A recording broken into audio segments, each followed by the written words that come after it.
right, our next author that's coming up, and I feel like I'm echoing a little. The next author that's coming up has written 13 dark fiction stories, which is interesting that we're on 13. And I'm gonna say his name. I'm gonna apologize because sometimes I say it wrong because I think there's 75 syllables in it. It's Jeff Vanoudenhove. I don't know, we'll see how I did. He's got a whole dark fiction series. He's been on episode 61 of the yWrite podcast.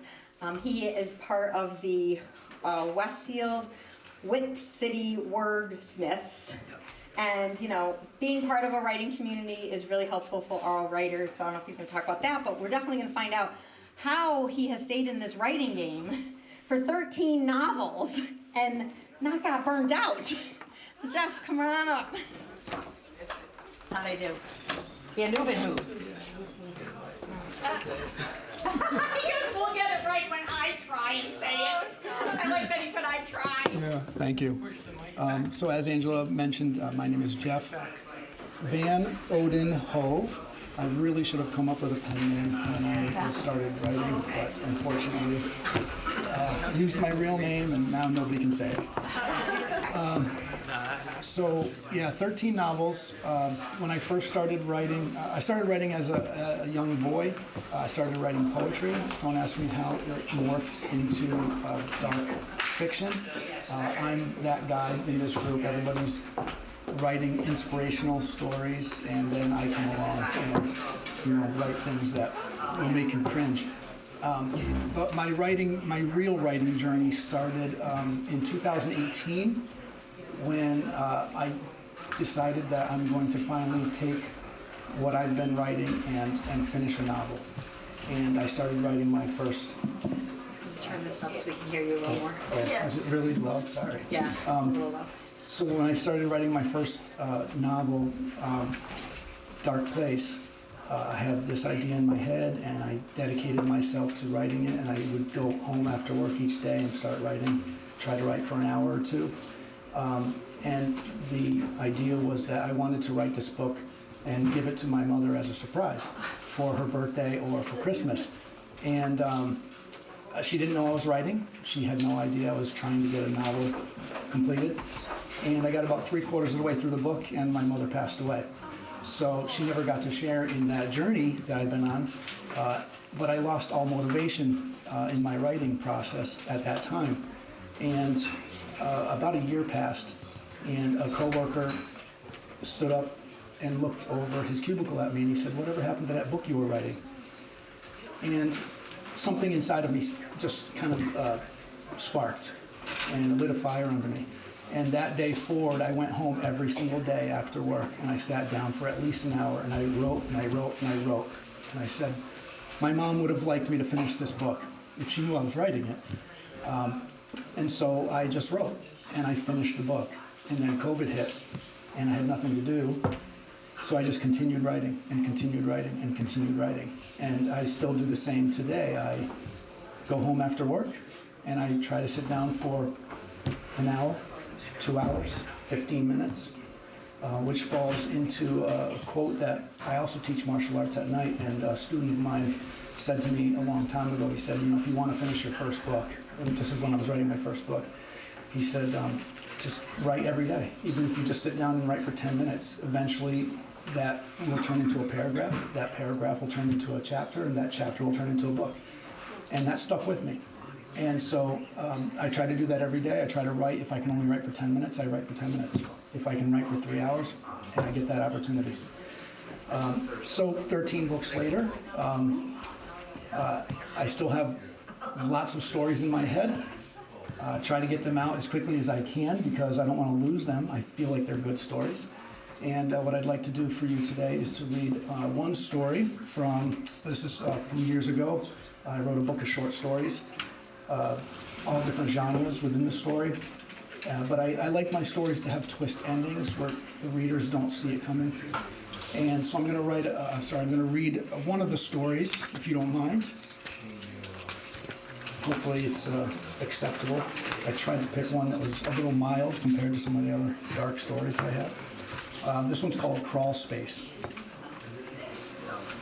The smell of methane gas mixed with a hint of sulfur permeated the tiny passageway. It stung Drake's nose. There was barely enough room to move, but he somehow managed to negotiate the entire length of the suffocating cavern by crawling on his stomach. He traversed it many times, in fact. There was no way out. How long had it been since he'd found himself trapped within the rocky confines of the darkened cave, having had to contort his body to squeeze into the unforgiving tunnel? Though there seemed to be no visible light source, the glow from the phosphorescent rocks continued to shimmer through the passage, letting him at least see his next meal. It was a beetle. It wouldn't have been his first choice, but the menu was limited. The rats only lasted so long. Before that, the only thing that sustained him was the colony of bats that found themselves unfortunate enough to be trapped within the same claustrophobic space. He wished it hadn't come to that. He thought he'd find a way out. When he realized there was none, and the hunger eventually became unbearable, it was them or him. The choice was simple once laid out rationally. He had come across their nest the first time he shimmied his way to the far end of the constricting corridor of rock. There were hundreds of them, perhaps even thousands, huddled together in massive blankets of wings and fur. At first, he stared in admiration as they slept, nestled together like newborn puppies, clumped against their mother's comforting warmth. Where did they come from, he wondered. He had traveled the complete distance of the tunnel and had seen no visible way out. Then, as if responding to his unspoken question, he watched as a slew of them crawled in through a small crack in the cave's ceiling to join with their brothers. When night would fall upon the outside world, the bats would evacuate the passage en masse to hunt for their meals, leaving the tiny cavern silent and still. Drake had taken that time to try and dig at the cracks in the ceiling, but it was no use. The rock formation wouldn't give, save for a small shard that had broken free in his first attempt at clawing at the hard surface. He would later use that splinter of stone to kill his first meal. He held out as long as he could, but starvation was not the way he had ever pictured his life coming to an end. When the hunger took control of his senses, he waited for the first bat to return to its lair. It was a small one, but it would do. As it squeezed its tiny body through the crevice, Drake smashed it with the piece of rock he had saved. If he had waited for the bat to fully emerge from the tiny gap in the rock chamber, he risked it flying off or possibly scratching at him. Best to take it swiftly and without the risk. It wasn't the worst meal he had ever had, and looking at the beetle he now held in his palm, he longed for the taste of the bat. They had sustained him for quite some time. He had learned to ration his meals, taking only 2 bats a day when his appetite was at its most ferocious. In time, when he noticed the colony was thinning, he had no choice but to reduce his intake to only 1 per day. With nobody coming to rescue him from the compressive tomb he was trapped in, the bats were only ever going to last so long. Then there were the rats. The first one showed up about a week after the last bat had been consumed.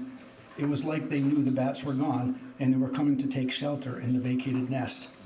It was the lingering smell of the bones that had attracted them. They scampered in from an opening at the base of the cave wall, infiltrating the small space in a hostile takeover. They came in droves to pick at the bat bones, feasting on scraps and morsels left behind. Drake was happy they had. Weak and emaciated, he stabbed into one of the rodents with the sharp rock he maintained, taking no time to feed on its freshly dead carcass. The meat wasn't as tasty as the bats, but there was more of it. The rats were quite plump. It was clear they hadn't missed any meals. After eating his first rat, Drake quickly ripped a portion of his shirt off and plugged the hole where the rats had entered. After all, he didn't want his dinner escaping. He killed a few of them immediately, devouring them in minutes, as if he'd never had a meal before. Then the portioning began. Like he had done with the bats, Drake would kill and eat only 1 rat a day to fulfill his need for sustenance. Though with the bats gone, it was difficult for Drake to tell when it was the next day. There weren't as many rats, and they needed to last as long as possible. He had no idea how long he was going to remain confined within the dank walls of the small chamber. The cave could, quite possibly, become his literal tomb. Between meals, Drake had continued to slither and squeeze his way back and forth through the tunnel, hoping to come across a means of escape, perhaps something he'd missed on his many such travels.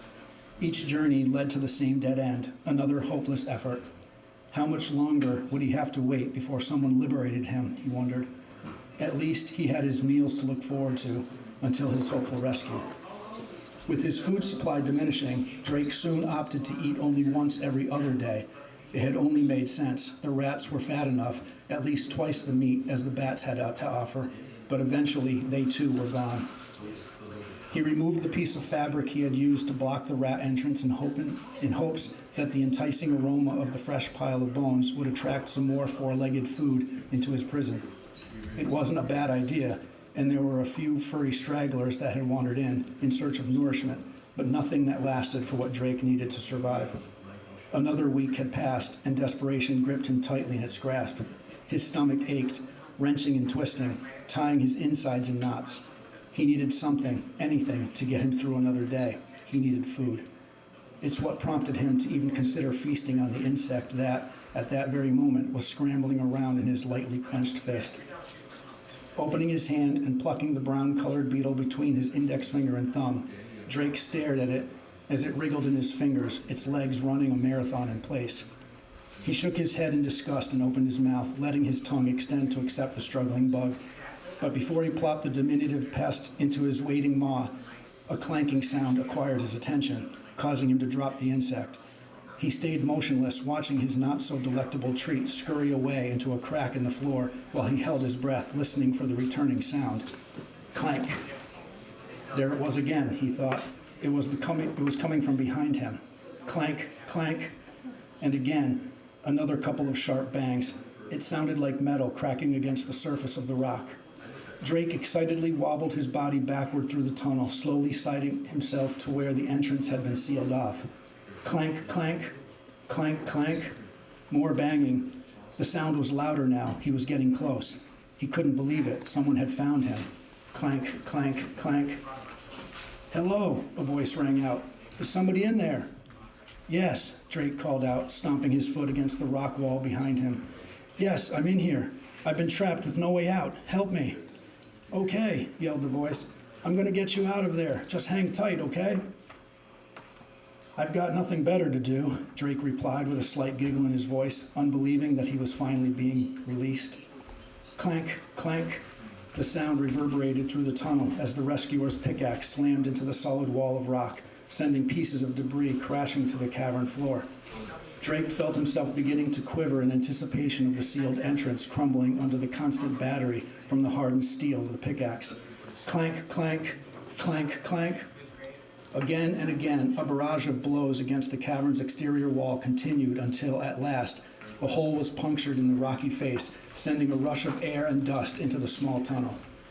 Drake took in a deep breath, drawing the oxygen deep into his lungs until they began to burn.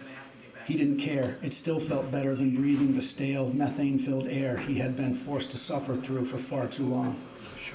The man on the outside peeked in through the hole he had created. You all right in there, mister? Are you injured at all? No, Drake replied. I'm not injured. I was when I first found myself trapped in here, but it's been a long time. I'm okay now. Thank goodness you arrived when you did. Well, hang on, the stranger stated. You're almost home free. A few more solid hits should do it. If you can move forward a bit, I wouldn't want any of these rocks falling on you when I bust through. Will do, Drake responded as he slithered forward a few feet. Clank, clank, clank. In a few minutes, and with a thunderous roar, the rock wall gave way, showering the cavern and passageway in a plume of dust. As it began to settle, Drake wriggled his way, feet first, toward the opening until his savior was able to grab a hold of his legs and pull him free from his long stay in the narrow catacomb. Unable to keep his footing, Drake fell to the floor and sat upright, wiping his thin face with his shirt sleeve. You don't look so good, mister, the man said. How long have you been trapped in there? Honestly, Drake replied, breathing heavily, I have no idea. It feels like it's been years. How did you know I was in there anyway? I didn't, the man said. I came into this series of caverns to do some exploring. I noticed a piece of fabric sticking out of the wall, wedged between some of the rocks, so I started digging, not knowing what I would find. Drake looked down at his pant leg, a large section of material torn from it. "Well, will you look at that?" he stated while shaking his head in disbelief. "I never even knew my pants had ripped.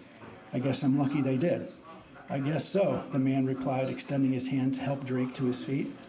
"You're looking pretty thin. You must be famished." Drake clasped the man's hand and pulled himself up, using the man's weight to stabilize himself under his feet. "Believe it or not," Drake answered, "I feel like I've had enough to eat. I'm more thirsty than anything else." With that, Drake opened his mouth, exposing the fangs sprouting from his gums, and chomped onto the man's neck, ripping the flesh aside as the man howled in excruciating pain. Drake buried his fangs ever deeper, drinking from the throbbing jugular until the stranger was depleted of all life. As the man's lifeless body fell to the floor, Drake licked his lips, clean of the scarlet liquid he needed to sustain his life. The rats and the bats played their part, keeping him alive while he was trapped, but now he was free again.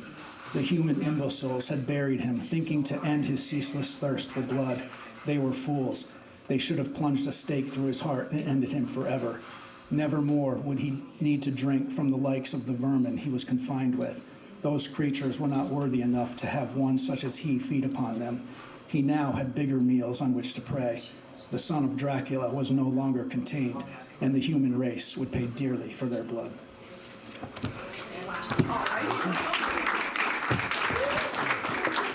And that's all I got for you, so thank you. And that's all in your head? It's all in my head. And many more. Wow.